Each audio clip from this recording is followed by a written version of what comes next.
கிறிஸ்துவுக்குள் மிகவும் பிரியமான தேவனுடைய பிள்ளைகளே, இந்த காலை வேளையிலே உங்களை சந்திப்பதிலே மிகுந்த மகிழ்ச்சி அடைகிறேன். கர்த்தர் ஒவ்வொரு நாளும் நம்மை போஷித்து பாதுகாத்து பராமரித்து வருகிறதை நினைத்து கர்த்தரை சோத்தரிக்கிறேன். சென்னையில் வேளச்சேரி உள்ள எளிமேஜி சபை வழங்கும் அனுதினம் அண்ணா. ஆண்டவராகிய இயேசு கிறிஸ்து அனுதினமும் 5 நிமிடம் உங்களோடு. இந்த நாளிலும் தியானத்துக்கு எடுத்துக்கொண்ட வேத வசனம் 1 கொரிந்தியர் 6ஆம் அதிகாரம் 7வது வசனம். நீங்கள் ஒருவரோடு ஒருவர் வழக்காடுகிறது எவ்விதத்திலும் குற்றமாக இருக்கிறது. அப்படி செய்கிறதை விட நீங்கள் ஏன் அநியாயத்தை சகித்து கொள்ளுகிறதில்லை, ஏன் நஷ்டத்தை பொறுத்து கொள்வதில்லை என்று சொல்கிறார். ஏன் அநியாயத்தை சகித்து கொள்ளுகிறதில்லை, ஏன் நஷ்டத்தை பொறுத்து கொள்ளுகிறதில்லை என்று பவுல் சொல்லுகிறார். ஒரு ஊரில் ஒரு துறவி ஆசிரமம் வைத்து நடத்தி கொண்டிருந்தார். அந்த துறவி மிகவும் பொறுமையானவர், மிகவும் அமைதியானவர், நல்ல சொற்பொழிவை ஆற்றக்கூடியவர். அவரை சோதிப்பதற்காகவே வெளியிலிருந்து ஒரு நபர் அந்த ஆசிரமத்துக்கு வந்தார். அந்த ஆசிரமத்துக்கு வந்து அந்த துறவியை பார்த்து, நீலாம் என்னையா மனுஷன், என்ன சொற்பொழிவாற்ற, பெரிய சொற்பொழிவாற்ற, மக்களை போலித்தனமான வார்த்தைகளை சொல்லி ஏமாற்றிக்கிட்டு இருக்க நீ அப்படின்னாராம்.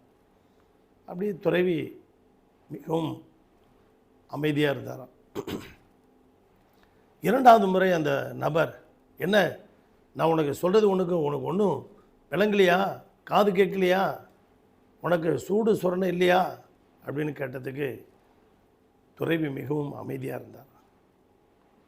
அவன் சொல்வதையெல்லாம் சகித்து கொண்டே இருந்தார்.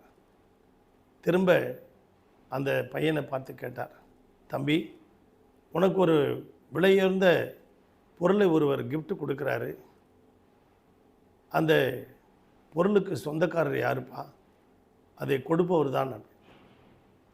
அப்படியா, இப்போ நீ எனக்கு கொடுத்தே இல்லையே, என்னைய திட்டினல்ல, அதற்கெல்லாம் சொந்தக்காரர் யார், நீ தானே, அதை நான் அந்த கிஃப்டை வாங்கிக்கல, நான் கொடுத்தது நீ தானே, அது உன்கிட்டே இருக்கட்டும் அப்படின்னாராம். ஆம் பிரியமான தேவனுடைய பிள்ளைகளே, அப்படியாக தாவீது தன் மகன் அப்சலோமால் துரத்தப்பட்டு வனாந்திரத்துக்கு போகும்போது அவனுடைய உறவினர்களில் ஒருவனான சீமையை தாவீதை பார்த்து, இரத்த பிரியனே, பேலியாளின் மனுஷனே, தொலைந்து போ, தொலைந்து போ, நீ செய்த பாவத்தினால் அக்கிரமத்தினால தான் நீ ஆட்சியெல்லாம் இழந்தாய், பதவியை இழந்தாய் என்று சொல்லி அங்கே வசமாடி திட்டிக் கொண்டிருக்கிறான். அப்பொழுது தாவீதுடைய உதவியாளர் கேட்குறார், ராஜா, அந்த செத்த நாய் இப்படி பேசுகிறான், நீங்கள் இப்படி அமைதியாக இருக்கிறீங்களே. ஆம், இப்பொழுது கர்த்தர் அவனை பேச வைக்கிறார். இப்படி தான் நம்முடைய வாழ்க்கையிலே கர்த்தர் நம்மை உருவாக்குகிறார். அருமையான தேவனுடைய பிள்ளைகளை, மரத்தை கர்த்தர் உண்டாக்கினார். கார்பெண்டர் நல்ல கதவுகளாக, சேர்களாக, நல்ல ஜன்னல்களாக உருவாக்குகிறார். அதுக்கு வாய் இருந்தால் பேசும். அதே போல தான் கல்லை கர்த்தர் உண்டாக்கினார். சிற்பிகள் நல்ல சிலையாக செதுக்குகிறார்கள். ஆதியாகமம் 26ஆம் அதிகாரத்தில் அப்படிதான். ஈசாக்கு அவன் பஞ்ச தேசத்தில் விதை விதைத்தான், 100 மடங்கு அறுவடை செய்தான். கர்த்தர் அவனை ஆசீர்வதித்ததினால வரவர வெறித்து அடைந்தான். அதனால் பொறாமை கொண்ட அபிமெலேக்கு ராஜா அவனை அந்த இடத்தை விட்டு துரத்தி விட்டான். பிறகு அவன் கேராரூரில் போய் குடியேறினான். அங்கே ஒரு துறவு தோண்டினான். அங்கேயும் அவன் வாக்குவாதம் பண்ணினான். தன் தகப்பனாகிய ஆபிரகாம் தோண்டின துறவுகளெல்லாம் தூற்றி போட்டு விட்டான்.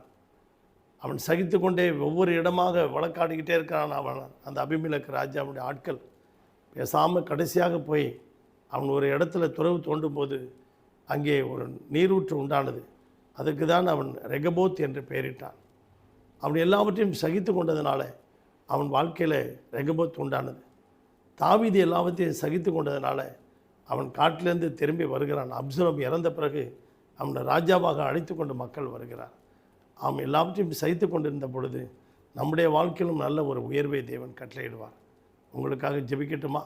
பரிசுத்தமுள்ள எங்கள் நல்ல பிதாவே, இந்த சத்தத்தை கேட்டுக்கொண்டிருக்க ஒவ்வொரு பிள்ளைகளையும் ஆசீர்வதியும், ஒவ்வொரு குடும்பத்தையும் ஆசீர்வதியும், ஒவ்வொருவரையும் வேலியடைத்து பாதுகாத்து கொள்ளும். அவர்கள் தேவைகளெல்லாம் சந்தியும், அவர்கள் விருப்பத்தை நிறைவேற்றும். இயேசுவின் நாமத்தில் பிதாவே, ஆமென்.